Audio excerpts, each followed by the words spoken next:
This is my Peruvian apple cactus. These things get huge. They bloom at night with a huge, huge flower, and then you get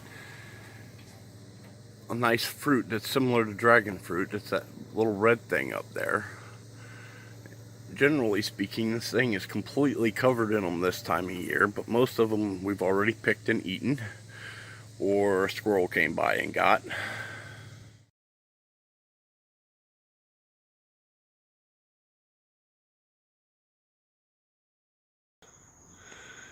And every spring, and usually once during the summer, late at night, I get this.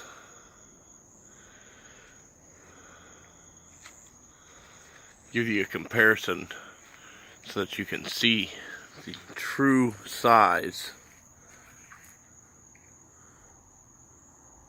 of these blooms.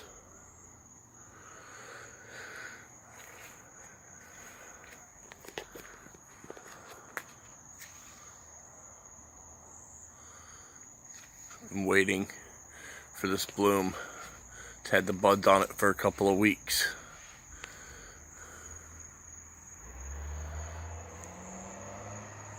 Truly beautiful.